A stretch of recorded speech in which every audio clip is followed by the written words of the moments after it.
This episode is brought to you by Portland Distro.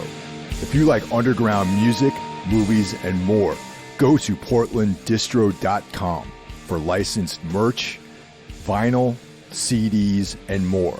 Plug in the discount code 10OFF, TENOFF, for a 10% discount at portlanddistro.com. Hello, everyone. Before I get going on this, literally moments ago, I just learned that Gene Fowler, a good friend and fellow musician, has passed away. So I just wanted to mention that. I actually have known Gene for decades, and comes as a shock to learn of his passing. And I just want to put my condolences out there for his family and anyone who's listening to this that was a friend of Gene's. Gene was the vocalist for a band called Wet Nurse, and we played many shows together. There's a GoFundMe that I'm going to be posting on the Everything Went Black Facebook page. So if you're so inclined, if you're friends with Gene, or if you just feel generous, please go ahead and contribute to that GoFundMe. It's set up by his family, and it's intended to take care of funeral expenses. I'd like to thank everyone for listening. This episode is a first in some ways. I attempted to do a multiple person episode years and years ago when we were on tour in Europe with Pelican, and didn't turn out too well. So I haven't tried one again. This time around, we got Locrian on, and we got the entire band. We got Terence Hannum, Steve Hess, and Andre Foisy, who are zooming in, and all four of us had this really cool conversation about their brand new record, which is about to be released, called New Catastrophisms, and the benefits of spas and saunas and ice cold baths, things like that. All kinds of interesting stuff. I'd like to thank everyone who has contributed to the Patreon. We got more stuff coming at you. Now that I'm back from tour, I'm going to be getting busy on creating more Patreon content. Thanks for hanging in there. Before we get going, I want to give a shout out to my fellow horsemen of the podcast apocalypse. Of course, I'm talking about Into the Necrosphere, brought to you weekly by Jackie Smith. Horror Wolf 666, brought to you by my brother Brandon Legion. And if you like horror movies, check out Necromaniacs. I do that with Mike Scandato and Jeff Kashid, and that comes out every Thursday. So, between all these different blokes, we've got you covered the entire week. Yeah. So, guys, what's going on? It's been a while since, it's what's everyone up to? I mean, Terence and I have been, been in touch a lot. We've been talking and, socializing, and you've also been a guest on this podcast for various other things. Terence, were you on this podcast recently before? I was on for Mother of Size. Eric and I did the Mother of Size thing because, wait, was it for this one or is it? Yeah, it was for this one. We did it for this one, not for, we were going to make the music for the Necromaniacs thing, but we took too long. And, which made Eric and I start Mother of Size, and then Mike, in his generosity, invited us on to talk about it on Everything Went Black, and that was really cool. And then I think it was on for the book. I think I came on for the book one time, and we always talk about Locrian, talk about what's going on. Yeah, for sure. You've been on a few times. Yes, I think you were even on Necromaniacs once, maybe. I think we talked about the soundtracks. Yeah, like all the horror soundtracks. So we did. Yeah, that was fun for sure. Yeah, and recently I had Trevor to talk about Relayer, and Steve, I know you're part of that. Yeah. This is the first time you've been on this particular show yourself. It is. Yeah, it's my first time. Yeah.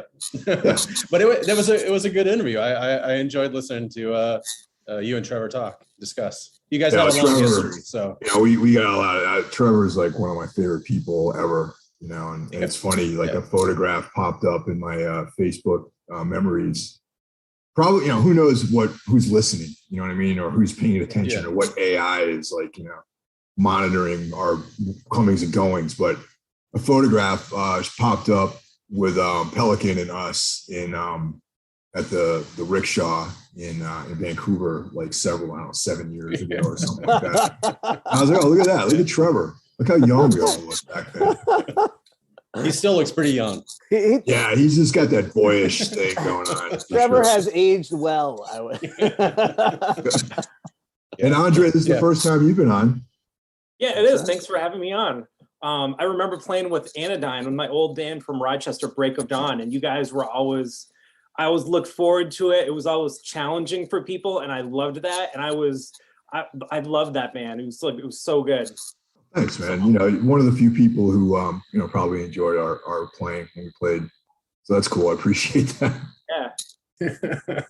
It's funny. Like I feel like more people appreciate that band now than they did when that band was active. You know what I mean? Like I get messages from people about it. I feel that's very common for a lot of bands that in that time who, maybe were a little bit different in some respect, and maybe had a little bit challenging approach to time signatures or tuning or whatever. Like maybe it didn't kind of fit a certain new school, old school mold and kind of like did something different. I think that but I think now like people look back and are like, well, that band made all these other bands. It contextualizes where like, especially with hardcore, like where hardcore is now or whatever. It's like they look back and like, oh, that band kind of was doing that at the earlier point. And then, I don't know. I feel that happens quite often now. It's like people look back at a certain hardcore band and they remember how great they were. And it's like, who remembers, who has the demos, who has all the 7 inches and all that stuff, like to pull it together to share with people. And then it gets a new life in a way. Cause like, now you're sharing it with other people and they kind of hear something that they never heard before. And it kind of puts a puzzle piece together in the timeline, Well, it's funny, like on the Patreon version of this podcast, like a lot of the people that are on that are, familiar with stuff and are interested. So I've been putting together these, Patreon episodes that have weird tracks and like practice tapes and like live sets, and people seem to be really excited about that. So it's kind of cool. That's awesome. Yeah. I tried playing some of that stuff recently before we went on tour when I was practicing, and I'm like, you know what? Let me try to play some of these old songs. Like, how'd that go? It didn't go well. I forgot I can't play any of the material that was funny. Was that a New York City based band that you were in, or was it? Well, it started in Boston because I lived in Boston briefly in the 90s. Okay. And then me and the bass player moved to New York, and then we found another drummer in New York City, and then we, continued. And I think that's the lineup that most people are familiar with, because we did the most touring with that lineup. It was a 3-piece. I think those are the records that I found like at did you guys play 403 Chaos in Tampa at some point, or did you play in Orlando at one point? We never played 403 Chaos. That's a place I wanted to play because that place is kind of legendary. I'm sure that was in Gainesville though, right? Or was it Tampa? Tampa was that? Yeah, Gainesville was like I'm gonna forget it now. Anyway, whatever. We don't have to talk. Steven always. Steven's about to go take a nap. Wait till the hard conversation. No. All right. That's not my world. It was not my world at all. Well, I got all you guys together not to talk about Anodyne and playing in 403 Chaos. I want to talk more about Anodyne. Whether we played at 403 Chaos or not, I came here to talk about the new Locrian record. And all right. Now, you guys have, pardon me, you guys haven't put out a record in, 6 years or something like that? 7, I think. 7 years? 7 years. Yeah, 7 years. Yeah. Yeah, so it's a little bit of a break. Why? Yeah. Why the break? What's going on? How come, why the big hiatus? The irony is we talk all the time. I don't think that there's like a week in the 7 years. I mean, obviously working towards the record, that we weren't just like sharing something we thought was cool with each other, or talking about something, or sharing a riff or an idea. Like it hasn't been like 7 years where we like had lawyers talking. It was like it was very like we were working. We had ideas. We would fly. The guys would fly to Baltimore, and we'd work on stuff. We had recorded tons of demos, and you know, it was definitely like productive. And then we were actually pretty close, I think, to moving forward. And then COVID happened. We were actually kind of like making some concrete plans, and then COVID happened. To come to Chicago and record at Electrical again, to do something, and then and then COVID hit, and then that just, well, obviously, like everybody, it just stopped. And then later, like a year later, or a little more than a year, when was it? When did we record it? About a year. Yeah, it was about a year. It was a year ago in July. We realized, honestly, like the cool thing about it was that we just decided we were going to try something. I think really was the approach was like, let's just try and go in and make, you know, maybe not the follow-up to Infinite Dissolution that had more like song structures and tight arrangements. And the cool part about that was we actually were able to fund some of it with a lot of our with Bandcamp funding. That was that's where a lot of the money came from for recording, and it was just kind of like a really neat thing to kind of realize that, you know, over this time we had all these fans that were interested in like purchasing older releases and all this other stuff, and it was it's pretty cool to realize we could just, you know, if it didn't turn out or whatever, we could, you know, it was you know, kind of our dime, you know. It was actually pretty amazing experience, actually, really. I mean, for me, and I think for all of us, with this record, because like Terence said, we had these ideas and like demo stuff for like a follow-up to Infinite Disillusion, but then all this happened, and then we just were like, hey, we'll come out to Baltimore and let's just go into the studio and see what happens. Let's go into Jay. And so, I mean, it was all this experiment, and it was a good experiment. I mean, I don't know if I should be saying it or not, but it was, we went into the studio with absolutely pretty much no idea what we're going to do. I had almost nothing. We had little bits and pieces, but we got in the studio and we're like, okay, we set up, and who's going first? Who's going to do something? And then someone would, like Terence, would lay down something, and they're like, Andre's like, okay, great, I have an idea. I'm going to go in. I'm going to go put some guitar on this. Then I would lay down some electronics, and then it would just keep going. And then, you know, Jay would pitch in a little bit too, and he'd like, hey, you know, maybe like this would be good. Let's do this.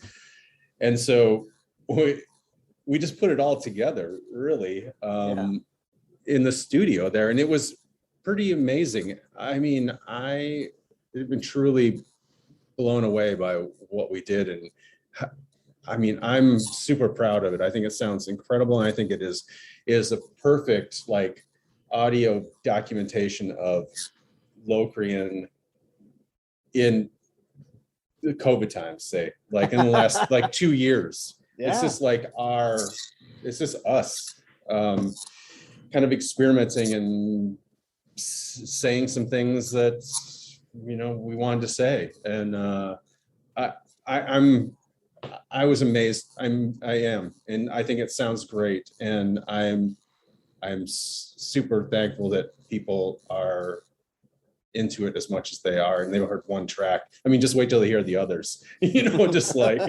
Andre raised his hand. So you got something to add to this, Andre? Yeah, I mean, I think we need to rewind a little bit, but like the last time we did a record was 2015. And really, Infinite Disillusion, it was like material that most of us wrote in like 2013. So after 2015, we did a tour in early 2016. And then I moved out of Chicago, and Terence moved out of Chicago, and Steven was the only one in Chicago. So after that, it was like I was traveling from Virginia to Baltimore, and there's a couple times, or at least once, maybe twice, maybe more, I can't remember, Steven flew out, and we had all like these ideas forming. And then I ended up taking a new job in New York State. And so I moved again. My life kind of had to take some different turns, and COVID happened, and I think we all just needed to make a record.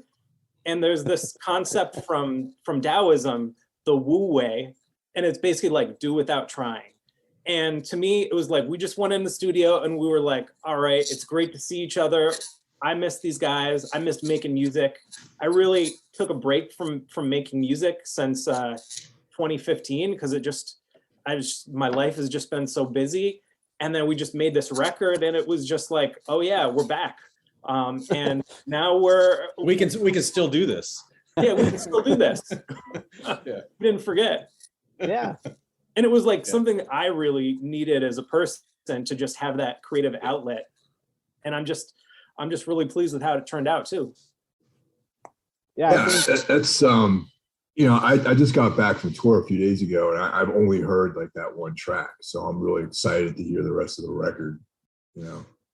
And it's funny. My entry point into the band was I don't know, like maybe 10 years ago. There was an augury in an evaporating tower. Was the video. That was my title. Thank you. I came up with that. That's one of the things I wanted. That's one of the notable things about Locrian is the titles of the records and the songs. You got some great titles. Thank you. That video, I think it showed up in my stream one night when I was like, going through various videos, and it just popped up. Maybe it was because of Relapse, or I was watching Relapse videos or something like that. And it was like, I remember really, really late at night. And it was around the time that I had experimented with hallucinogens. And the imagery in that fucking video was like, made me so uncomfortable. Because it seemed very, I mean, in a good way. Yeah. Like the whole vibe and imagery of that video was almost like this flashback to using like, psilocybin or something like that. And that was before knowing any of you guys. My image of the band was that you were like a bunch of dudes who like, slept all day and had like leather pants and like didn't wear shirts and stuff like that, and like smoke cigarettes nonstop, and we're like these real like nihilistic like dudes. We're surprisingly not that nihilistic in person. Yeah, we're much more nihilistic on record, and I think to Andre's point, it's like it's that space for us. Like we're able to kind of express these, like I mean, for me, maybe like with the titles and whatnot, or lyrics and the songs, it is kind of this extension of like science fiction or speculative fiction in a way, and so you kind of can get to that, so I view it as like it's based somewhat in truth or in science, because there's a lot of like scientific language about like climate change and global warming and sea level rise, stuff like that's kind of all throughout it, but in this kind of like a psychedelic way, I would say. Very psychedelic. So totally, to me, it's like if if you look at the apocalypse as it's happening, like totally stoned, it'd be great, like. Well, over the course of the last 3 records, like I definitely feel like this apocalyptic angle. And now, is that just me superimposing my own philosophies on it, or is that something that effectively the band is trying to present to us? No, it's totally there. Go ahead, Steven. Yeah. No. I was just gonna say, yeah, for sure that is it's intentionally there. It's there for sure. Yeah. I mean, when we started the band back in 2005, it was like Terence and I had this connection going back to the old hardcore scene, and old for us was like the mid 90s. And at that time there was a discourse, and part of that discourse was this idea that social problems could be fixed or responded to through things like veganism and other things that could help to promote environmental sustainability. And we really wanted to do something less direct with our music, and to do something that was like a different approach on that. And so really it kind of aligned with what we were thinking about, possible futures for the world, and really what I guess you could call it late capitalism. Like, what is after late capitalism? And so then we created albums like Drenched Lands and other things that have really expanded on that narrative, I think. So that's my perspective on it in a nutshell. So would you say that some of it is a maybe a disillusionment with some of the idealism of like late 90s hardcore, and having like a more of a sort of nihilistic point of view, maybe? Not so much now. I mean, I think when we started, it was definitely, like Andre indicated, it definitely was kind of like, I don't know, if you were in a hardcore band in the 90s and then 2000 rolls around and like a lot of bands are actually looks like they're making it big in some way. You have all these, everybody has an agent and it goes from bass, even if they're playing basements, they have like a manager and an agent. And you're like, what the heck happened? This is weird. You thought there's some kind of ideal there. And I think, that, for me, my attention was always kind of like very fractured. Like hardcore was like an easy thing for me to get access to, but I was always really into like experimental, like noise or industrial music. And, I was, or modern composition or whatever that kind of challenged me sonically, but I didn't really know how to make that like in high school or, what I mean? Like, I knew how to pick up a guitar. I didn't know how to like contact mic, like a metal tunnel and bang on it with a jacket, I didn't know like that kind of, like, how do I put that on the tape, or whatever. So I think that that was our initial response. And then I think kind of around, honestly, when Steven joined the band, it really became more like these literary references that we were kind of really becoming more comfortable with, like J.G. Ballard, The Crystal World, that informed that record, or Samuel Delaney's Dahlgren, and a list of other things. And kind of we always tend to share a lot of our emails or maybe books that we're reading, and like things or articles that we find about, really good journalism on, whether like it's like climate crises or food crises or whatever. We kind of tend to share a lot of stuff with each other about that. And then looking at through that lens of like, well, how would like J.G. Ballard tell this story or something like that? Like how would, like Thomas Dish tell that or whatever, where it's like really corrupted and weird and not like this great resolution and. Yeah, and we did that whole record with Jenks, the Horseback, which was based heavily around like the Sixth Extinction. So that was another big one. That was The World Without Us. That was another. The World Without Us, for sure. One, yeah, that was great.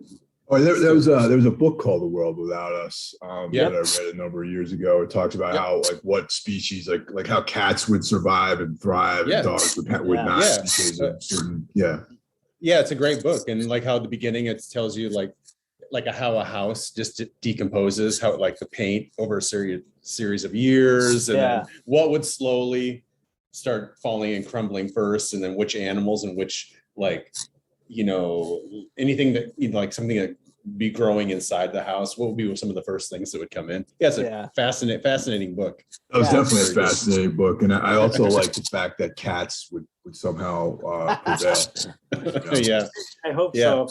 Yeah, they're barely domestic, But those books, it's very evocative. Like they start talking about what would this imaginary landscape look like. I remember one part of that book was about like Texas and the petroleum industry and what would happen and these explosions and like all this decay that would happen.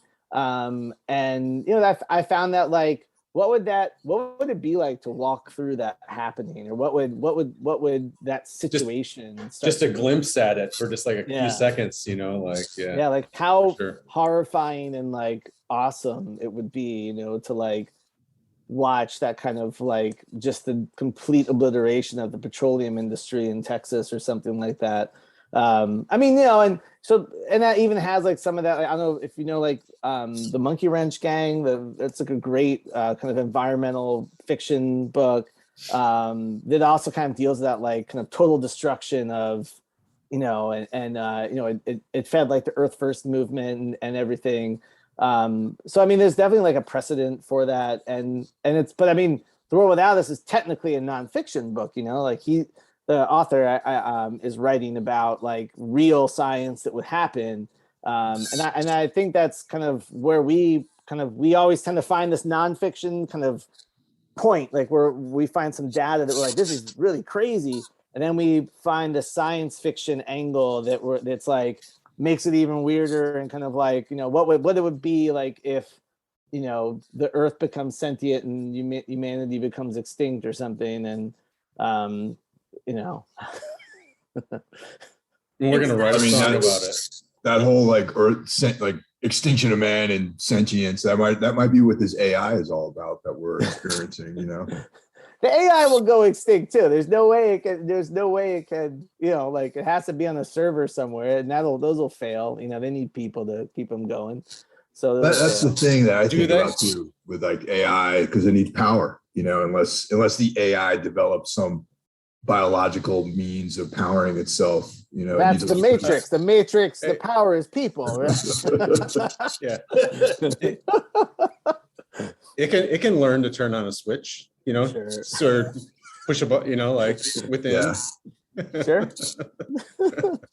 Yeah. Well, the thing that would concern me in a world without people is all these power plants too. I mean, there's there are quite a bit of nuclear power plants, and unlike fossil fuel plants like a coal-fired plant or natural gas, you don't really control a nuclear reaction. You just keep providing cooling water to it, so it doesn't burn, melt down. But so once all those control systems fail because there's no maintenance on that, you're going to have a complete nuclear holocaust. Yeah. Huge problem. Yeah. Huge. So we need to have a couple of people around there with wrenches, a couple of guys with overalls to take, take care of all that stuff. I don't even know if the cats would survive that. The cats might not, They might not. They would evolve. They would evolve. Sure. So I would consider. I'm sorry. Go ahead, Andre. I'm sorry. Oh yeah, I'm sorry. I think like when we started, it was like less about disillusionment with the hardcore scene and more just like feeling like trying to grapple with these huge problems that have no clear solutions. And so I think that's really what kind of paved the way into like our thinking about alternative futures, and to hopefully that people will reflect on that. And I know that those are things that we're reflecting on, like what would happen to the world without us, or what does it mean to live in a world where the environment is something that nourishes you, but it's also poisoning to you. Like where I'm from, in the North Country of northern New York, it's right on the St. Lawrence River, and of course that's this place that has been a sustenance for people for hundreds, thousands of years, and the river is contaminated with all sorts of PCBs and all sorts of crap, so that you can't eat the fish that has been sustaining people for thousands of years, very much, if at all. And so you have this thing that's something that's intimately homely, something that's almost part of your culture, but it's also poisoning you. So these kind of like wicked problems, I think, are really what's helped to like define the trajectory of the band from 2005 into where we are now. And now we're in this whole different post-ish COVID phase.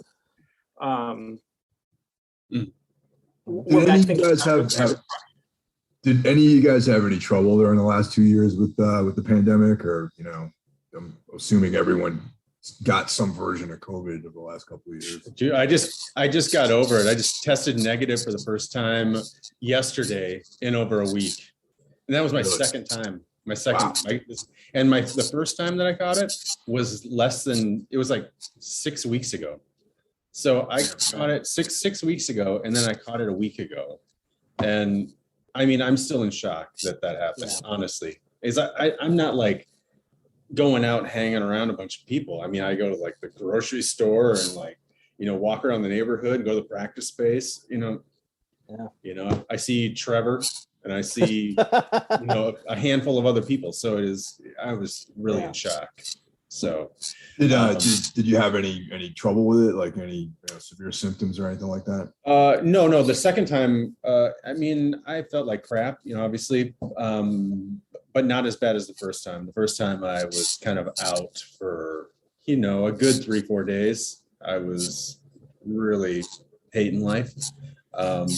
But I mean, I was lucky, I super lucky compared to so many other people that, have been way sicker, or worse.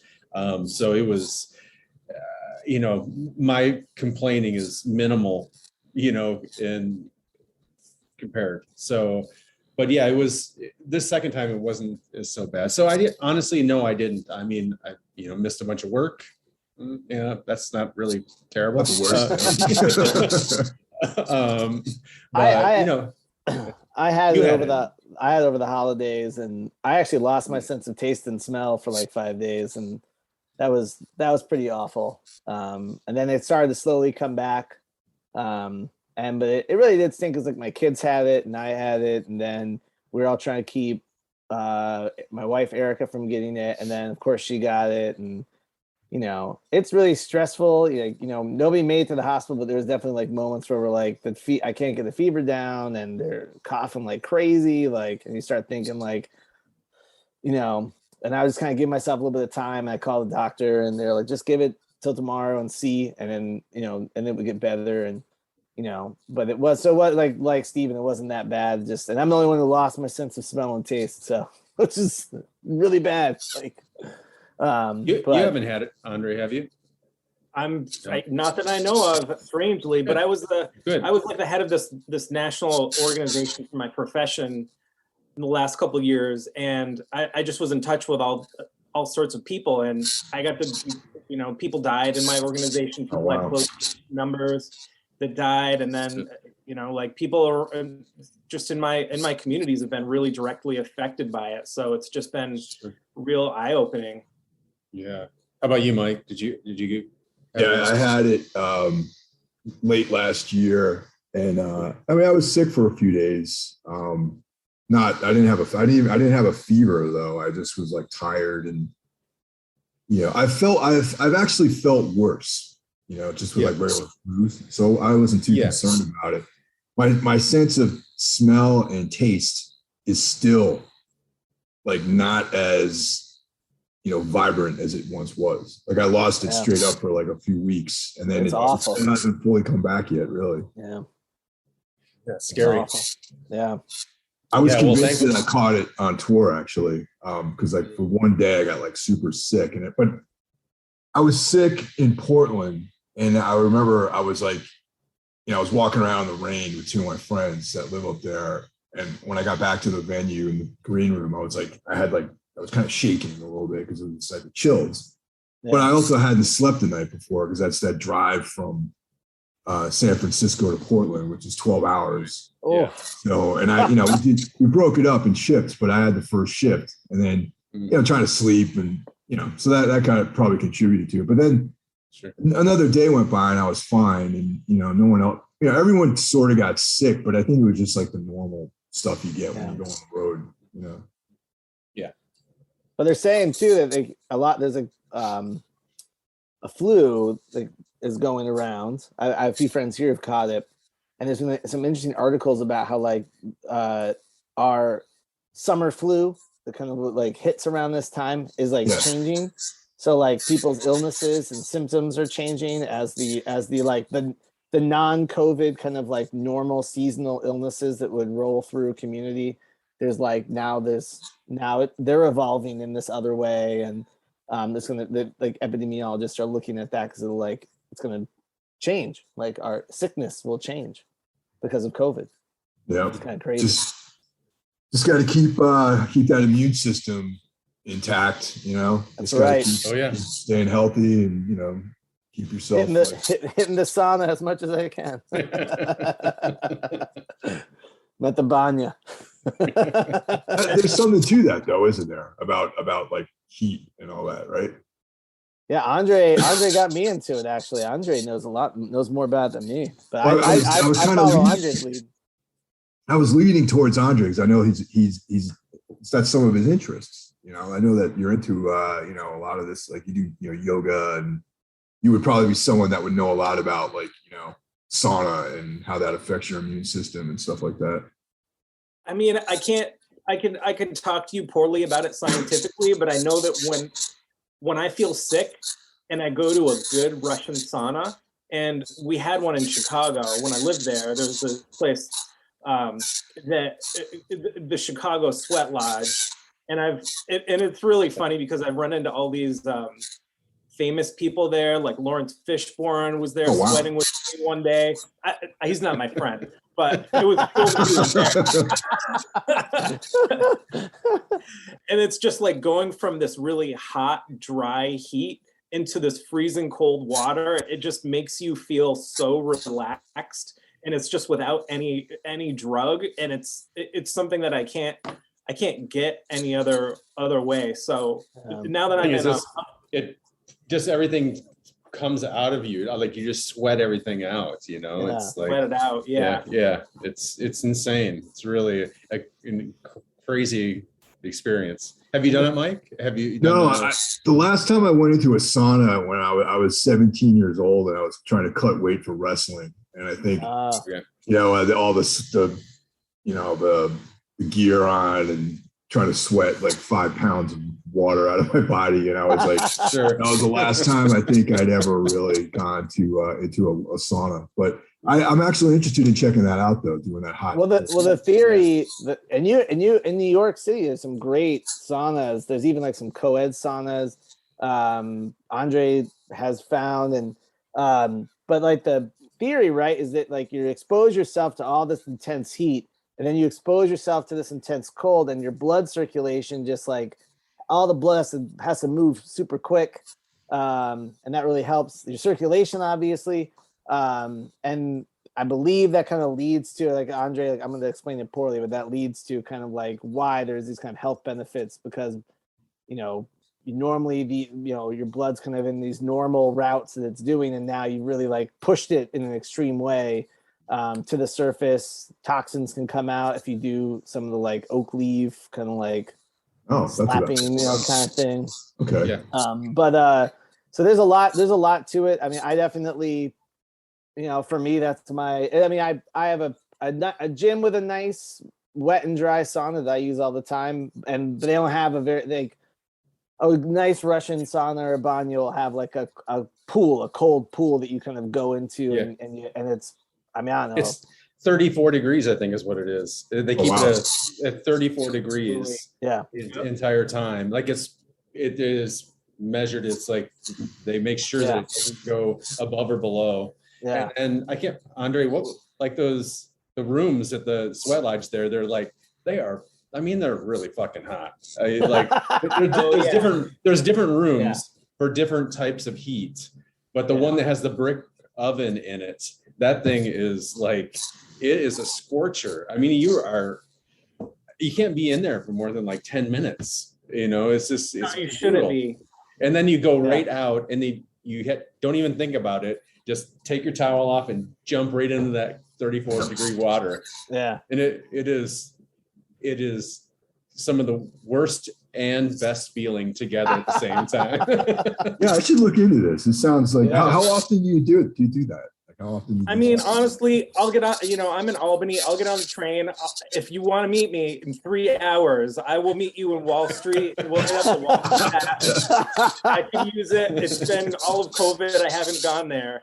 I actually do it like 3 or 4 times a week at my sauna. Like it's part of my workout routine. Like when I'm lifting weights or whatever, like I always kind of end with the dry sauna, cold shower, as cold as I can get it, and then the wet sauna, cold shower, and I feel great. It's just part of my thing now. And it's not as extreme, as the banya that we're talking about in Chicago or the ones we've been to in New York. But it definitely does the job. I mean, it still is effective. The temperature of the sauna is really high. It's just the shower can't be as cold as 30. It can't get to 34. It's not. They don't care. They'd have they'd have a lot of complaints if it was at 34. But it is, and it's not a pool, it's like a shower. They don't have like that, but you know, that's the benefit of adding that into, you know, I think. And I don't know, I it's definitely, when I used to do it just when I would feel like I have a scratchy throat, just not feeling my best. That's where I would go, and I would feel great. You know, that would definitely feel a lot better, like on the mend. But now it's just something I do all the time for my muscles, just for whatever I'm doing. But it's definitely a part of me. Like probably 3 or 4 times a week, I'm in the sauna. That's awesome. Yeah, I should look into this. Yeah, you should. The place to go. I mean, there's a bunch of places to go in New York. Where the first place I took Terence is we played in New York. I think it was about 10 years ago or It was a so. while. And we went to the 10th Street Baths, and it's a really old historic place. I would, and this might be some fighting words for whoever's from New York that's listening to this, but I would say the Chicago Sweat Lodge is the best that I've been to because of the quality of the heat. But the 10th Street Baths are great. And I got Terence this Plaza massage, which is basically like the guy who does massages. He takes these birch leaves and they're wrapped into like a bunch, and then they soak them in water. And got him a massage, and he was like, "This is my first time here." And he just was in this room that was it's I think it's about 120, 140, 100. It's really hot. 140 degrees, I think it is. And he just beating the crap out of Terence. And I've never seen someone do this before, but he took Terence and he was sweating, and he just like crunched him up like an accordion, and I could hear his bones crack. And Terence was like, "Whoa!" And then he threw him in the water. There's like some kind of like S&M kind of scene going on. Like, guy had like a leather hood on when he did this to you. The guy was very nice. And he's doing it. He know, like, it was funny because like obviously the guy had done it for a while, because I would be like, I can't take the heat, is way too hot. Like I was like, oh, in my head I'm like, I'm gonna freak out. And he would dump water, like cold. There's a spigot this is on in the corner at these places with cold water, and they just dump it on me. And I was like, all right, I feel good, I'm okay. And he's like whipping me with his stick and like you know, and it was great. I think Mike and Andre should definitely have a sauna date and do it. I think that'd be great. It's awesome. It sounds interesting. Like I think you'd find a lot of benefit. I actually like. You got to feel it. Yeah, you feel great. I feel that it's like I'm Andre kind of got me and Steven into it. And I often find like, because people will ask me at the gym like, what are you doing? And I'll be like, oh, you know, you have to go into the cold. And they're just sitting there in like their gym clothes and like the sun. I'm like, what do you do? Like, what are you doing, man? Like, you're gonna die. Like, it's like, and I'll be like, you know, there's a method to this. Like, you know, you don't just, like, so. And I'll share like different things or whatever. But you know, it's like there's a concept to it. You know. What's funny is, I'm down, totally down. I live near the MoCA, the Massachusetts Museum of Contemporary Art now, and a couple of years ago there was this Terence Hannum piece that was called A Cold Hole, and it was basically looked like a meat locker without any meat in it. It was just this total, like, you could see through an aperture the room. It's just all white, and in the middle is this square hole, and it's just freezing cold water. And I got to jump into the water as part of her piece, which was awesome. And so basically it was a bunch of very young girls mostly that were looking through this aperture. And I come out in my shorts and I jump in the water, and I really like swimming in cold water.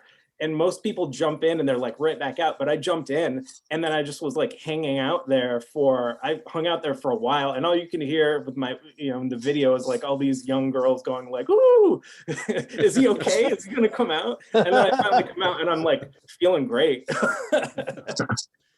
I don't know. It's on video. It's kind of fun. It was a great art piece. Earlier on, you guys mentioned Jay when you go into the studio. Did you record with Jay Robbins in Baltimore? Yeah, that's correct. Yeah, VJ Robbins. Yeah. That's a pretty pretty storied producer, engineer to work with for sure. And he's a friend of mine. It's someone I really enjoy being around in Baltimore. It's been super exciting to see like Jawbox get back together, and they just played Primavera Festival, and Jay's just a great artist and just a really great person. And I worked with him on a Holy Circle record, and I really just liked his approach, and I thought he reminded me of like someone like Greg Norman at Electrical, or someone who's very intelligent, knew everything they were doing, and wasn't afraid to kind of like say, like, put their 2 cents in when it was necessary, and was a good collaborator. And when we were thinking about doing this record, I put out Jay, and everybody thought that was cool, and it became a pretty great experience. I think working with him definitely, as Steven was saying, like, the kind of like how good we feel about it. A lot of it was because Jay was, he would raise his hand and offer suggestions, and he was like this soundboard. Yeah.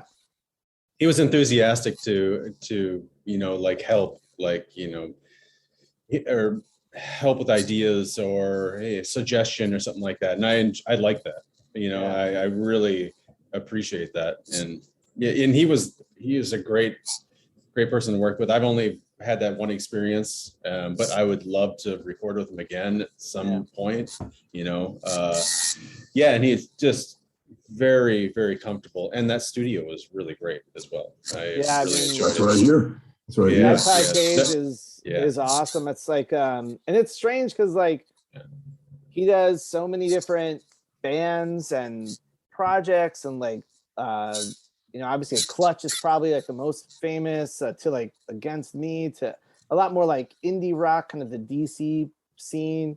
But like, he is just so open, and on day one he's wearing the Einstreisen Neubauten shirt, and I was like, all right, it's gonna be a great weekend. And that was his holy grail band, and I'm so happy for him because he got to play Primavera with Einstreisen Neubauten. Oh wow! He got to see 5 songs before he had to go do sound check. I checked in with him. I was like, how'd it go? He's like, I saw 5 songs. And then I had to go sound check. And I was like, that's how it is, like, but he was so happy because I guess he had told me he'd missed them every time they had played on the East Coast. Like he wasn't able to be there or whatever. And so he was really happy. That was cool. Yeah. Jay's great, man. Yeah. So now you guys showed up with like a blank page basically when you went to the studio, right? Now. Yeah, there was like faint outlines. We actually had the day before we went in, we had a little jam session in my basement, and kind of wrote the first track of the record. Yeah, we had some sketched it out a little bit. Yeah, a little bit. But there were no demos. Like you didn't have demos of any of the. No. In your head, you had these ideas, right? Yeah. Now, have you worked like that on previous records? Because I have to say that, obviously the other records you guys have, there's a song structure, but there does always seem to be a little bit of room for improvisation on all the Locrian records that I'm familiar with. Yeah, there is for sure. For me, it seems like when we've gone in here at Electrical with Greg or whatever for like Return to Annihilation or Infinite Dissolution, there is, we at that point we were able to get together on a regular basis pretty much and practice a little bit, but we would still go in, I would say like 60-40 almost, like 60%, hey, we have these songs or ideas, or like 3 songs that we know exactly how we want, and then we got a couple like random tidbits that we're like, okay, well, let's just get in there and just like mess with stuff, and then we create the song from these little tidbits and stuff, just like, or little things, or we'll just create something out of the blue, like, so that's how my experience. Yeah, there's always something that's improvised at some. There's always like like even on Return to Annihilation, there's moments where we would just like, this is the drone, and we're gonna do minimal like playing, minimal intervention, and then the next part is the third part of the movement that is this riff, this song, this, you know, like, and so we always have, and I think for us it is like, I mean, when we play live, there's always kind of room, like we'll have like the song we're playing, and we'll have like, and then we're just gonna end this when it feels good, you know, like, or, you know, and if the crowd's like feeling it and we keep going, and then suddenly then we find a new harmony or a new thing in there, like the beats shifts a little bit. It's like we start to find these little things, and obviously we haven't been able to do that much because of COVID and stuff with live stuff, but that was how it worked kind of previously. It would be live, a song would kind of start to have new life, new character. We played out all the ideas, now we still keep going, and we're trying something else or looping a different thing, and oh hey, that's even more interesting, like let's maybe do that one next time. And you know, even the improv elements of our live sets, like not knowing exactly how some things, or like creating something that day, or like when we did Road Burn, I remember we like we're like just came up with some of these ideas just like in the rehearsal room before we went on. So the day before we played Road Burn, we hadn't played live music in the same room in probably 6 months or a year, and we just showed up in Europe with our equipment. We had one practice, and we're like, let's write a new song. And Drew from Relapse was there, and he was like, you guys are gonna write a new song? We're like, yeah, why not? Oh man. He was like, I got to see how the sausage was made. And then on this record, we came into it and we were like, the three of us were like, let's do an ambient record. And we were listening to Thomas Koner's Permafrost album, which is just a very, very subtle album. And probably if we had like a manager, they would go like, hey, you just did Infinite Disillusion, which is your most like direct album. Maybe now's not the time to do this ambient album. But we were like, this is what we want to do. We're going to do it. We've got more direct riffs that we're going to release at some point. But I mean, there's, and then just evolved. Like Steven didn't even bring his drums, but then he ended up using some drums and working with there at the studio. Oh wait, so you showed up at the studio with no drums as the drummer? No. Oh, I was like, what? That's I brought my stick bag and that's awesome. And just a bunch of electronics in my suitcase. That was it. I love that. That's like you know, that's some freedom right there, man, for sure. Yeah, because I mean, I knew that like if I needed to, he's got a selection of kits, like cymbals. Yeah. I'm just like whatever. But I in the end I did end up using some drums there. So yeah, we used some drum machines, some drums. It was, you know, a lot of like, you know, kind of neat. Steven had this great, you know, he was kind of glitching things and with his electronics, and it was like, so like someone would put something down, then we like feed it back, and then like Steven was like recording what was being fed back on the speaker and then making something new from that, and that would either fit into the song or become the basis or the foundation of another. It was just really fun, honestly, like to kind of like just have all these textures, and you know, we could kind of shape it into whatever we wanted it to be around the theme and around like you know, wherever it was going, and just like Andre, play that. Why don't you try this on an acoustic guitar? Why don't you try, you know, like, and he'd be like, I'm trying on the bass. And it was just like, it was great just to kind of have that freedom. It was. Andre, did you bring a guitar to this session?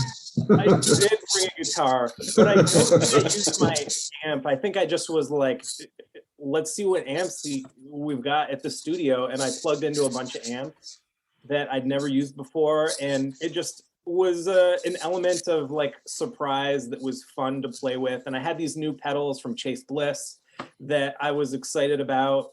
And those pedals are amazing. There's so many things you can do with them.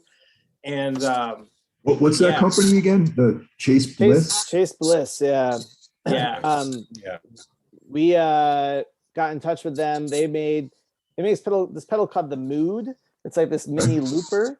And Andre got that for when we were recording, and they had this beautiful, like my favorite reverb is this reverb they made called Dark World. That's like this epic, gorgeous like hall reverb that's like infinite. You have all this control, then you have this like essentially like a delay channel and like kind of like tape delay effects, and all their pedals are like 2 effects. And you kind of like choose the dominance of the effect, and then like what's feeding into the other thing, or like have them both be like simultaneous. But they do like a million other things too. Yeah. Oh, man. And then they have these dip switches on the back that you have to like if you play with those. I found out my reverb pedal has a tremolo into it, and I was like, "This is amazing! It's like great." It was, and it's really, and you can mess around with the timing of the tremolo. It's I really like. It's like very, like I'm making it sound not very intuitive, but it's like very intuitive and kind of like a lot of expression. I don't know. It's like it's not like just plugged in the boss and like turn the knob and there you go. You know, it's like you really have to kind of like fiddle and play and kind of switch things, and then you start to hear, and you have to, and I just take a ton of pictures. Like I'm like, what did I just do? And I'll take pictures to be like, remember what I did, because there's just so many settings that you can kind of. I have to do the same thing. I have to take photos like on my phone to remember. Yeah, if I want to call back that sound, I'll be like, oh my gosh, you know, and it's a really great pedal, and Andre has a few more I think than I do, but they're really great. I've been thinking about getting into pedals more again. I mean, there was a period the last few years where I wasn't really using a lot of effects. So I was just using very subtle effects. But now, I don't know, I'm in the mood to I would experiment more with reverbs and things like that. Yeah, I would recommend that. Dark World will do some great stuff. It's a wonderful pedal. I like it. It's a digital reverb, but it does some really cool stuff. Yeah. And then I have their new delay pedal, the Habit pedal, and it's just you can use it and use it simply, and it can be very intuitive, or you can just create these really long loops that react in these really spontaneous ways. I always really liked the playing of David Torn, who's like played with like David Bowie, and he used to do these really tweaky things to his delay devices. And I always heard those records, and just the delay was so spontaneous and unpredictable. And of course, he had these delays that were modified by experts. But now the Habit pedal, it's just like you can kind of emulate those sounds, and you just never know what you're going to get. It's such a cool pedal. And that's from that same outfit, that same company makes Chase that. Bliss, Now that's Chase Bliss. Or yeah, how's it spelled? Yeah. Okay. I gotta look. Chase your bliss. Chase your bliss. Okay. There you go. Yeah, Chase Bliss. Yeah. Yeah. So in this scenario that in the recording studio, now who goes first? That's the thing. I was thinking about this. Do you guys all just get together in the room together, or is it like, okay, this is my idea? You know, well, it's like, where I was like, what do we feel like? Sometimes, like some of these tracks, I remember being like, man, I'm tired. I don't feel like starting this one out. So Terence and Steven started out, or other ones that it was all of us together. Okay. But so it is almost like a live kind of. I'm just so fascinated with this process, honestly. That's why I'm asking these questions, even though they might seem, to you guys like, why are you asking? I'm asking. It's actually like interesting because it's like we don't really talk. I mean, and for us, we don't really talk about it that much. Like it's kind of like we just got together and it was like creation. Like we just started making stuff, and then like you have these minutes of sound, and you start being like, well, how should it start and how should it end and where should it go and what should divide up this time, and what's the middle, what, you know, it's like you start thinking about time, and then someone has an idea, like I have this thing, I have this like I have this sample, I have this riff, I have this synth sound that I really like, or whatever. Yeah, Steven, you're gonna say something. I mean to interrupt you. Oh no, it's I mean, just for something like excuse me, for the new record was a little more challenging for me, because I was basically just doing more electronics, like you're saying, like just getting a feed from the board, pumping that into like my mixer and running it through, like electronics, like pedals and iPad, you know, shit like that, and then pumping it back out, and maybe into like Terence. It goes into Terence, his synths. But so it's a little trickier, but like, you know, in this type of scenario of improvising, like on the last couple records, it was a little different because I'm sitting, I have my kit, you know, so it's a little, I feel like I can do more, like ideas come quicker when you know, I can, you know, play something, you know, like a, whatever beat, you know, like, to help with the idea. But for this, it was just a little more challenging because I'm like, well, you know, I've only got so many things, you know, like samples of drums, samples of my drums or of, you know, Terence or Andre. Steven actually started a lot of the, you'd have a cool sample that you have been like manipulating the whole time, and you would be like, I have this thing, and we'd be like, that's great, and that would be like the foundation would be this like ambient dark thing that Steven had been making while we were like deliberating, you know? No, or while you guys were recording, like I would start something, I have this thing, and I would record it, and then Andre or Terence would be like, okay, I have an idea. And then once they do that, I put it on headphones and I start working on the thing for the next track. So like, I'm not quite, I'm like, okay, they're doing their thing. I'm going to just like, here, work on my thing. This reminds me of like a MS Teams meeting, you know, like if I'm like, there's like a presentation, you know, because Andre raises it, like, you know, like there's like the little hand that goes up. Okay, yes, Andre, what's up? I try to be like polite in these things. So I think we're making it too complicated. We had a theme for this record when we were in the studio. 4 words. What would Blixa do? We watched that. We watched the Patreon that they did.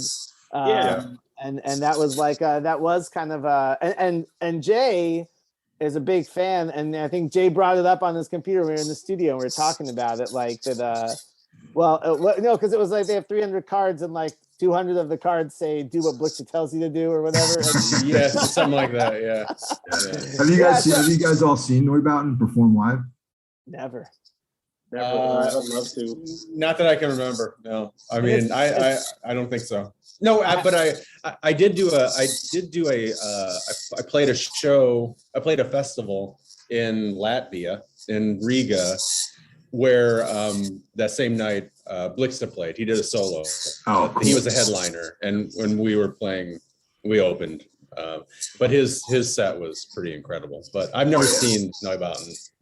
So I saw them in we played at Roskilde Festival a few years ago. We came in early because they played the day before we were scheduled to play. So we flew in the day before and we arranged to have a room for an extra day there. And I was like, I don't care, regardless, we got to see, no matter what, we got to see this set. So yeah, it was pretty incredible, man. Unfortunately, they went on early. They went on and like, it was still, it was summertime, so light. The daylight lasts a long time, but it was daylight when they played, which was not optimal. You know what I mean? Yeah. But it was great. I'd never thought I'd get a chance to see Neubauten perform. Yeah, I had bought tickets to that. They were going to be touring the U.S. Yeah, and then we were super stoked. Like I finally. And then, then they canceled. I found when I was a teenager, I found that they played either the 930 Club, and I would visit my parents in Virginia, and I found this I've been like cataloging my records on Discogs, and I found this LP, and I can't remember what LP it was, maybe like the Vera Groningen LP or something like that. And inside was an old 930 Club schedule that I would save over the summer, and I'd visit my family. And I missed them. I realized I missed them by like a week. Like I had to go home to my mom in Florida or whatever. And that was the only time I came close. And it's like probably, one of the most, like when I was really young, my friend's older sister played like Strategies Against Architecture 2 for us or something like that. And I was like, I'm in. Like I was like, it blew my mind. Like I was like all in the grunge, and then I heard that, and I was like, what? Like it just blew my mind. Yeah, and so I'd love to see them at some point. Yeah. Yeah, it's funny that's a band, like there's people who like that stuff and people who don't, you know what I mean? And that's almost like you can divide artists and musicians into the two camps in some ways. And it's not even like a judgment on them as creative people, but it's just like you're going along in your life, you're listening to Black Flag and Slayer and all this stuff, and then one day you discover like Neubauten, Swans, Coil, and you either get on board with it or you don't. You know what I mean? And I just think it's cool whenever other people have the same kind of musical interests. Yeah. Oh yeah. Yeah. They're pretty. I feel too what's interesting is like I think as I'm getting older, I'm like, you look at a band like that's been around for so long, and it's still so creative, and so like it feels very vibrant. Like it feels like there's like a ton of ideas just like they're just like have working off, and it's like you hope when you've been playing any music, not even with the same people, but you just hope that there's that much creativity in you know what I mean, like that you can maintain that level of like engagement and creativity, and just like have people you can bounce ideas off of, and like have this like I mean make about the letters of Wilhelm in World War I or whatever the heck they did. It's like, what do you okay, and it's like amazing, it's phenomenal, like you hear it and you're like, yeah, like why not? Like, but you hope that your creative life could be that like in depth and vibrant, I guess. Yeah. I mean, that's one good thing about Neubauten is they've had their evolution has been interesting. It's always been like I've enjoyed it since since I started listening to them, and then going back to the early records, way before I would have ever listened to them. But just like that whole evolution, I think it's pretty impressive, and captivating. I still am. I'm like I like where all the stages that they've gone through, and I like where they're going. I enjoy it a lot. So definitely a band you feel like, oh, I slept. Like you're like, oh, like if you sleep on a record and you come back to it, you're like, what was I doing? Why did I not listen to this when it came out? This is amazing, And now I'm saying that's like, if I see it, I just grab everything. Like, okay, got it. Like it's gonna be great. There's a lot for sure. There's so much. Oh yeah, live bootlegs, like all sorts of stuff out there for sure. Mm-hmm. So Locrian has always been just the three of you guys, right? No. Okay. It started with just Terence and Andre. Just Andre and I, and then Steven joined in 2008. Is that am I right? 2010. 2010. Okay. Yeah. Well, yeah, maybe the end of 2009. Yeah. Because I joined when you were recording the Crystal World, and that's right. I played on that. So it was like a week before we went into the studio to do the Crystal World, and we had like this list of releases that we were planning to do, and we're like, the next one's the Crystal World. And we're like, Steven, I think went to our show. I think it was the show that we played with Anatomy of Habit and Pharmacon at the Bottle, and we had an instrumental or a version of that album that Terence and I composed for our set, and then we went into the studio, and then things evolved. And I'd seen Steven play in Haptic, and Haptic was always a group that I just loved. And I always saw Stevens playing, and I was like, I don't think this guy's going to want to play with us. But he could play like heavy stuff. But he, like, one of the things that I think is so amazing about his playing is that unlike many drummers, and I'm not saying this about drummers that I've played with in the past, but just in general, Steven tends to know when not to play. And so Steven came in and he just did like all this amazing stuff. And I really, appreciated playing with him ever since. And like the Relay record and stuff is great on that too. Yeah. Oh, totally. Yeah. Yeah. I enjoy that stuff. I think for me too, I think I saw Haptic. Were you guys doing a residency at the Museum of Contemporary Art? Remember that one? I think that's the first time I saw you play, and I think Andre had been like, we should talk to Steven, and I was like, about drums, because you had just like electronics at the time, and I was like, I'm into it. Like I was like, I actually like didn't go and be like, well, he can't play drums. I remember being like, that works. That is the kind of guy we need that can have like a table of electronics and his drum kit. I was like, I love it, and like Andre, like Haptic, we really looked up to Haptic, and that at that time, and nice. It was definitely like. Mark Solitroff is the one who really connected us together. So, I blame Mark. Bloody-minded, Anatomy of Habit. I didn't realize Anatomy of Habit was around that long. 2009. Yeah. Really? We played their first show, I think. Oh, wow. Before that, they were called it was a different project called Animal Law, and Animal Law was great too. But Anatomy of Habit, they've just been like super tight and focused ever since they started. Well, it seems like it. And their new album is just phenomenal. It's like that's really great. great. Yeah. Wow. I should have Mark on the podcast, actually. You should. I think that's a great idea. I see him all the time when we're in Chicago, actually. So I should just have him on the show. I mean, he's at every show here in Chicago. I noticed that. I don't know how he does it. Yeah. So when does the full record release happen? Like when is the record officially going to be out? August 12th. Okay. Are there any more singles that are going to be dropping prior to that? In July, we'll have one more. Yeah. Yep. I should also say, so it is actually 2 records.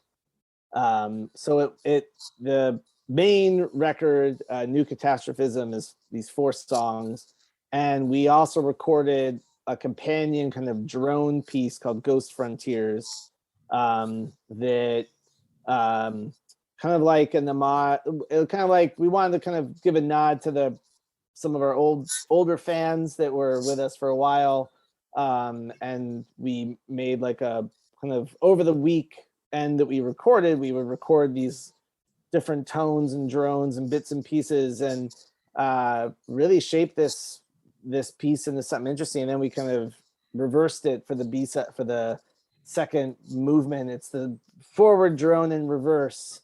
You just gave it away. God dang it. No. Am I not supposed to say that? Just kidding. No, I'm just kidding. Pretty easy to figure it out.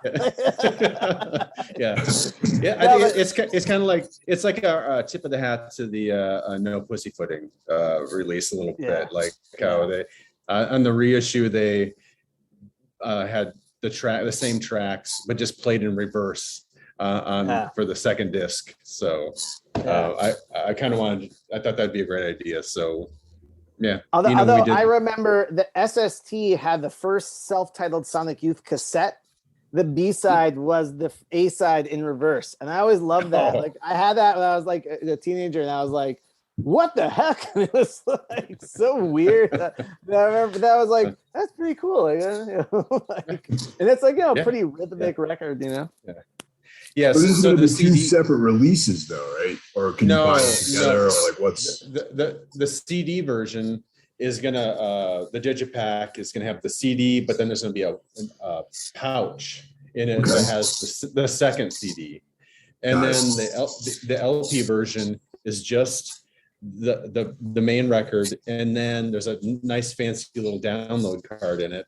that you get Ghost Frontiers as a download. Yeah. So if you want an actual physical of Ghost Frontiers, you're going to have to go with the CD version. Each drone's like over 30 minutes or so. It's around 30 minutes, and it's kind of retro, having the CD package as like the retro, I think. I mean, I think it's a bargain. So you get a lot of music, a lot of great drums.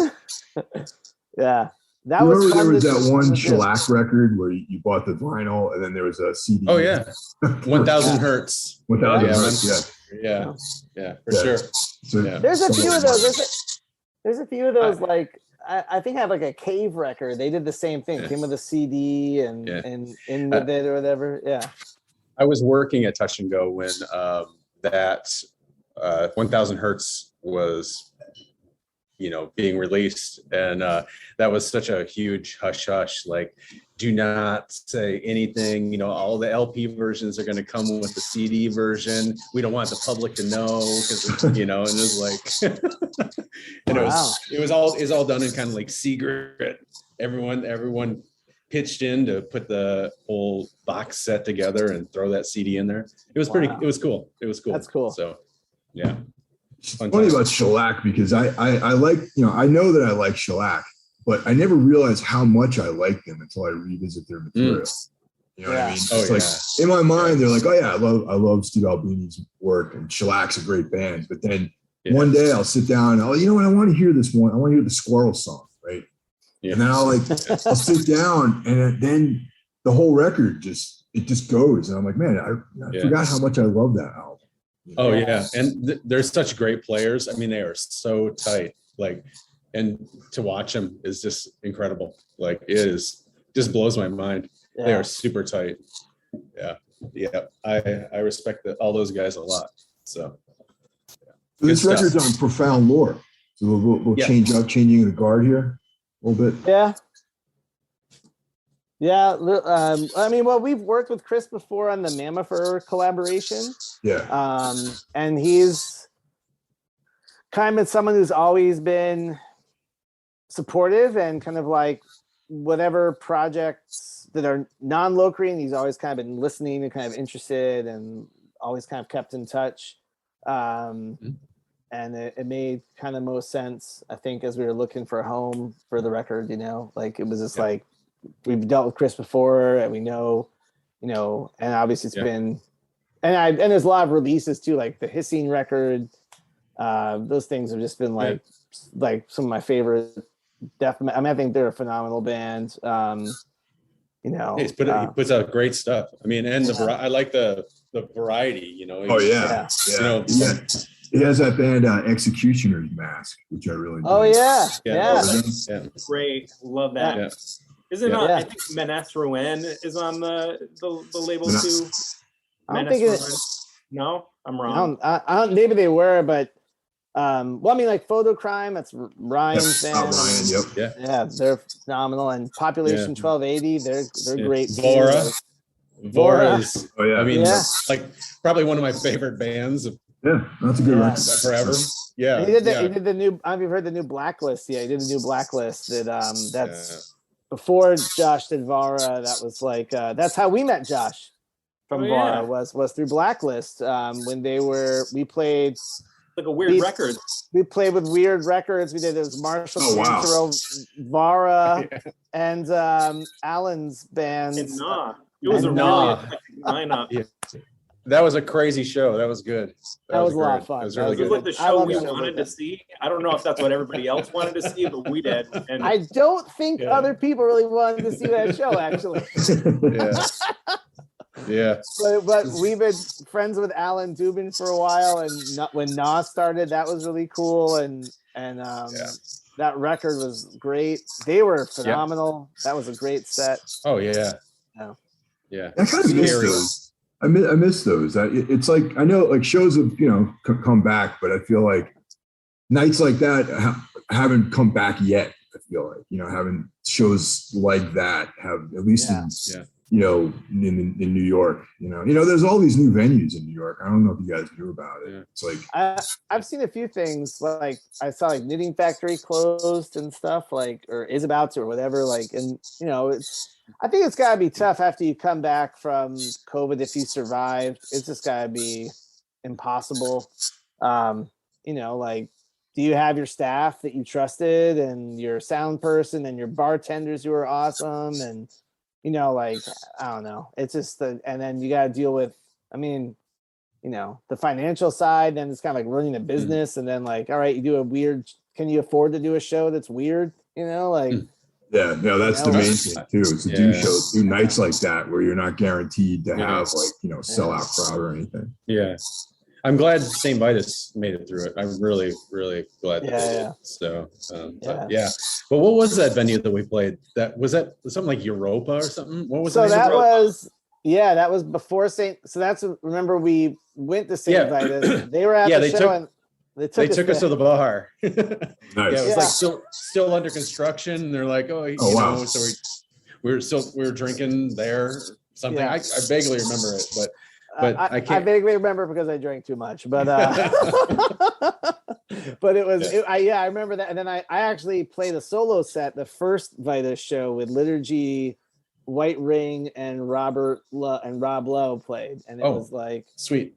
They flew me out for that, and it was a lot of fun. And just the excitement and really cool lineup too. And it was really, really, really great. And they've always been so good to us. It's such a great room, you know. It looks different now. Oh yeah. There's like, it's like they remodeled the inside of the room, and it's really it's a little different. Yeah, I've been to a couple of shows there over the last few months since the beginning of the year. Wow. So that's recently though, like in the last year.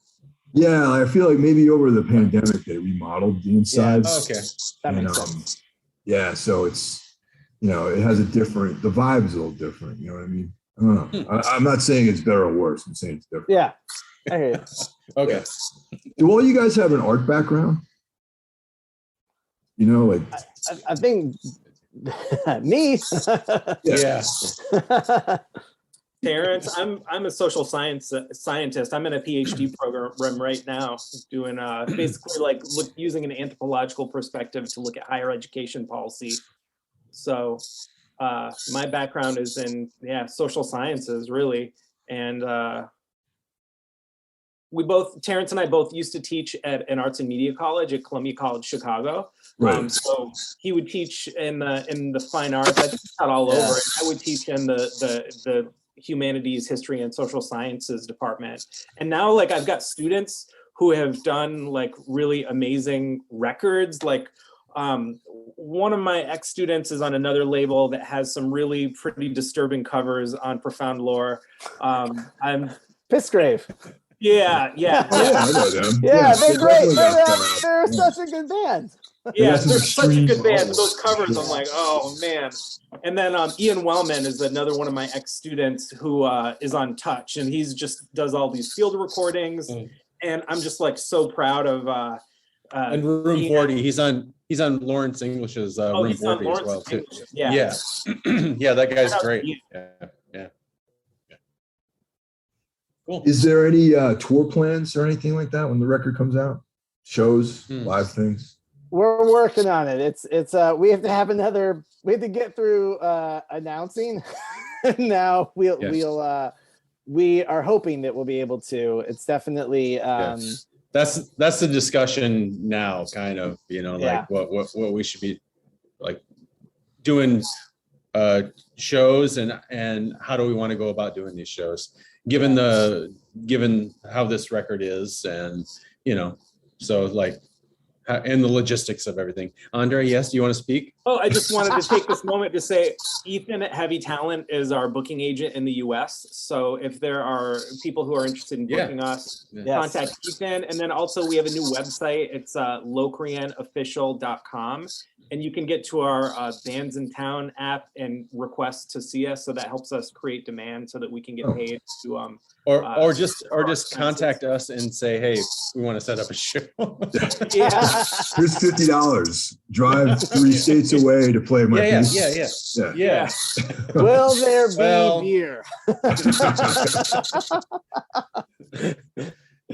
No, maybe not that. But. I would definitely like to. I think it's definitely, I mean, Mike, I'm sure you have to deal with it too. It's like you are seeing bands who make it through their tour, play all their dates, and you see bands who are like halfway through and they're like, we're sick, we can't play for a week and we're done, and we gotta come back or whatever. And it's kind of like, it's hard to, I don't know, and I'm still even on the fence. Like I went to Death Fest on the outdoor stage, and I love doing outdoor shows at the moment. And I wasn't, my friend bought me a really nice friend bought me a ticket to see Voivod, and I was like super stoked, and they're amazing, but I wasn't going to go because it was indoors, but he'd already bought me the ticket. So I went. I'm glad I went. They were amazing. I had a great time. Mm-hmm. But it was definitely like that. Like, I don't know, like being indoors and the mask and the whole deal. And definitely it's kind of like a conversation we're still trying to like navigate, like for ourselves, for all the traveling we have to do, even just to get together. It's a lot of traveling for everybody. It is. The logistics. So, I mean, I would like to try to maybe even do unique, like shows in unique spaces, it doesn't have to be like a proper venue, just like something like a good sound system, but something different, something unique. To do the stuff like from the material from this record, that would be great. But I know me, I want to focus on trying to record the next record, like go in and do it. I want to do another record like soon, because we have this material. We have this material, like we were saying earlier, like from 7 years of demos. Just like that, riffs and ideas and we've been covering this Coil song, so we're like, we really want to record this Coil song that we've been covering, and so we just love being in the studio and creating. What Coil song are you guys covering? Solar Lodge. Oh yeah, okay, that's cool. I'm sure you guys do your own completely different thing with it though. I feel like it's pretty close. Pretty close. It gets close, but yeah. I mean, we're also going to do something for Prostate Cancer Awareness Month, the Anal Staircase. I was going to say that Coil probably has like a lot of material you can cover for that. Well, I'm just kidding. We don't have plans to do that. But seriously, get checked. Actually, I'll give a plug. So the new Soft Pink Truth, Drew from Matmos's project Soft Pink Truth, he released a cover of the Anal Staircase. It's really, really cool. It's on the new one. It's on the new CD. There's like a CD EP that just came out, and then there's a full length that Erica sings on a few tracks on the next one. It's very disco, very like deep house, like cool. It's really cool. But the EP he put out, he'd been telling me he's had this cover for like years. He's been kind of like playing around with. So it's cool it got out there finally. Give it a chance to listen to it. Yeah, it's good. Yeah, I'm a big fan of Erica's voice, by the way. Thank you. Yeah, and I really enjoy the Holy Circle stuff quite a bit. Thanks, man. Yeah. No, I think I randomly texted you one night about the band too, and I was like, I was listening to them, and I think I was like, "Do you consider yourself minimal electronics or something like that?" I'll have to send you the new record. It's not so minimal electronics anymore. It kind of got maximal, I don't know, rock. Really? Yeah, you got to hear this new record. It sounds great, man. Thank you. Yeah. Erica's voice sounds really good, and just all the guitars just sound really like lush. And Terence is playing guitar, and he actually used to play guitar in Locrian with me. I did. I gave up. Because Andre's a shredder. Like Andre really is really good. And I don't know, it's kind of like when you can focus on, I really wanted to be better at synthesizers and electronics, and I really wanted to focus on that. And Andre had that extra string, so you knew you couldn't compete. I was like, he has 7. What am I gonna do? Am I gonna play 5? But no, it was like a thing I did, and I don't know. I just was like, I got better at synths and wanted to focus on like playing all these analog synths and tapes. And once you start getting all these things, you got to click and press and stuff. You know, you're not gonna reach for a guitar. No. But yeah, with Holy Circle, I play guitar a lot more, but it's I don't even have distortion in my chain. It's just all reverbs and delays and tremolos and stuff. Like it's very. Well, because you guys had a guitar player though. There was that dude with the leather jacket. And Rob and I play guitar together. Yeah, and he has like 8 fuzz pedals in his chain, so he's like ridiculous. Like yeah, he's like over the top. It's great. So that's our contrast. It's like big, heavy distortion and this pretty like lead. That's like the thing. But yeah. That one time I saw you guys in that basement out there in the basement room of that bar. Out in, that was great. I Art Bar, yeah. Look forward to seeing you guys. Looking forward to see Holy Circle play as well too. Thank great you. to Yeah, see you guys at some point. You know, it'd be great. Hey, Mark, are you coming out here to Chicago anytime on that tour? That tour that I told you about will be at Chicago. Yeah. Okay, good. Yeah. Sweet. That's going to be a fun time in Chicago for sure. Yeah. Great. Chicago's a Is pretty. it Reggie? Probably either that or the Metro, maybe. Yeah, I think the last that'd be great. Played through. That type of tour went through was at the Metro, possibly. Oh, I like Reggie's. Reggie's is a great. I love that venue. Yeah. They're both good venues, but man, if when I said Reggie's, you smiled. You don't like Reggie's. No. It's good. Yeah, I like Reggie's. Yeah. Yeah, it's good. It's a good one. Yeah, I was just there. Not that. I mean, like 2 weeks ago, I saw Voivod. Yeah, you saw Voivod. I was gonna say you saw Voivod there too. Man, Voivod were great. Yeah, they're phenomenal. Man, I saw Voivod there too, and then I saw Napalm Death with Eric Burke playing guitar from Ulico. Man, that was. We were there. That dude rips. We were at that show together. Oh yeah, we were. I remember. Eric plays in like every band. He's in he fills in Napalm Death, which is incredible. He's in Nuclear Assault. What? Yeah. He's in when Brutal Truth was active, he played with them for a while. Replaced Stern. And he's got Sulaco. And I'm sure he's like in some other bands. Yeah. I'm sure. He's got my friend Eric's got a story about when he was in high school. He went to see Lethargy, and Eric Burke was on the stage, and he was doing these pinchy squeals with the guitar. And Eric was like, "Hey man, how'd you do that pinchy squeal right between their songs?" And Eric went up to my friend and showed him how to do a pinchy squeal right in the middle of his live show. That's awesome, man. So I don't know, Eric Burke. He seems like a cool dude, but I've always admired his guitar playing. Oh yeah. I've known him for a long time, man. Like him and a lot of those Rochester guys. Like I've been friends with those dudes since like the late '90s, probably. Yeah. He was in like a bunch of other bands too. I think he was in. Lethargy for sure. What was that? Calabas. That's what the band I was thinking of. Yeah, he played in Calabas for a while. Yeah. And then he was in this, he did this solo project called Blatant Crap Taste, which was actually like, he played all the instruments and it was just like insane tech metal. I was like, oh, this guy is just like he's insane. It's not even fair. Yeah. So good. He shreds on drums, he shreds on guitar, who knows what else he shreds on, but the guy's a musician. He's probably an incredible synth player. He's a great vocalist. He's like he shreds on vocals. He's awesome. It's like the guy can do anything. It's like a one-man band. Yeah, he's like probably in sings Neil Diamond covers or something. I don't know.